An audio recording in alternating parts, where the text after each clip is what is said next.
ओम नमः शिवाय। शिव जी सदा सहाय। ओम नमः शिवाय। गुरु जी सदा सहाय।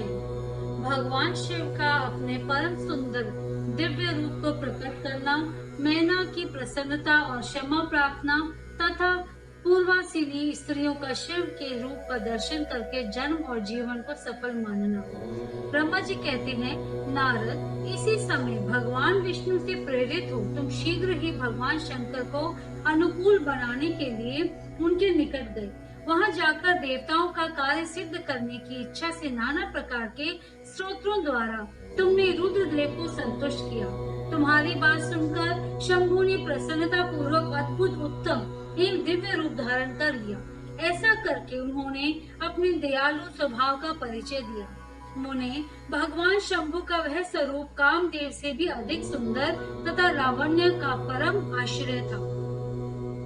उसका दर्शन करके तुम बड़े प्रसन्न हुए और उस स्थान पर गए जहाँ सबके साथ मैना विद्यमान थी। वहाँ पहुंचकर तुमने कहा, विशाल नेत्रों वाली मैंने भगवान शिव के उस सर्वोत्तम रूप का दर्शन करो। यह रूप प्रकट करके उन करुणामय शिव ने तुम पर बड़ी ही कृपा की है। तुम्हारी ये बात सुनकर शैलराज की पत्नी मैना आश्चर्यचकित हो गईं। उन्होंने शिव के उस परमानंददायक रूप का दर्शन किया जो करोड़ों सूर्यों के समान तेजस्वी, सर्वांग सुंदर, विचित्र वस्त्रधारी तथा नाना प्रकार के आभूषणों से विभूषित था।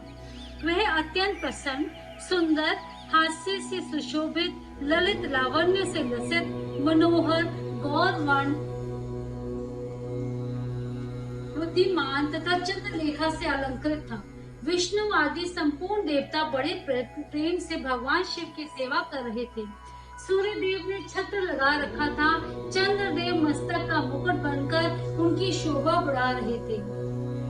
इन सब साधनों से भगवान शंकर सर्वथा रमणीय जान पड़ते थे।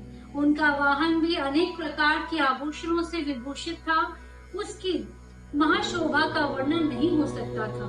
गंगा और जमुना भगवान शिव को सुंदर चमन उड़ा रही थी और आठों सिद्धियां उनके आगे नाच रही थी।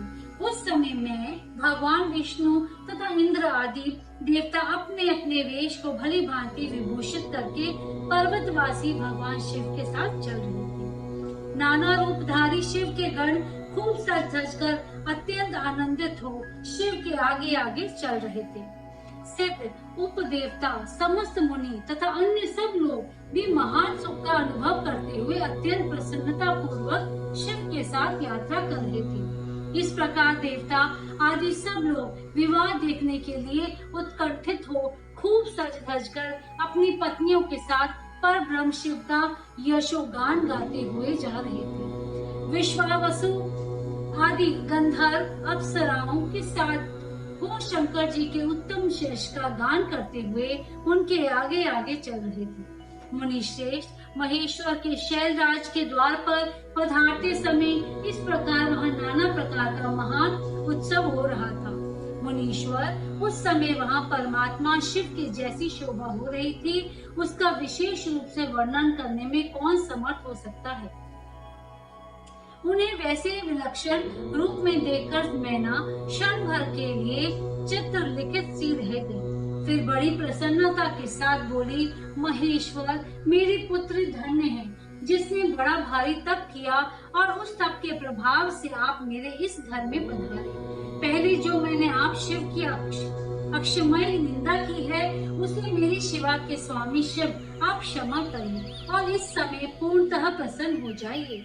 ब्रह्मा जी कहते हैं, नारद, इस प्रकार बात करके चंद्रमौली शिव की स्तुति करती हुई शैल प्रिया मैना ने उन्हें हाथ जोड़ प्रणाम किया। फिर वे लज्जित हो गई। इतने में ही बहुत सी पूर्वासिनियां स्त्रियां भगवान शिव के दर्शन की लालसा से अनेक प्रकार के काम छोड़कर वहां आ पहुंची। जो जैसी थी वैसे ही अस्त व्यस्त रूप में दौड़ आई। भगवान शंकर का वह मनोहर रूप देखकर वे सब मोहित हो गए। शिव के दर्शन से हर्ष प्राप्त हो प्रेम पूर्ण हृदय वाली वे नारियां महेश्वर की उस मूर्ति को अपने मनोमंदिर में बिठाकर इस प्रकार बोली। पूर्वासिनियों ने कहा, अहो, हिमवान के नगर में निवास करने वाले लोगों के नेत्र आज सफल हो गए। जिस जिस व्यक्ति ने इस दिव्य रूप का दर्शन किया है, निश्चय ही कि उसका जन्म सार्थक हो गया। उसी का जन्म सफल है और उसी की सारी क्रियाएं सफल हैं।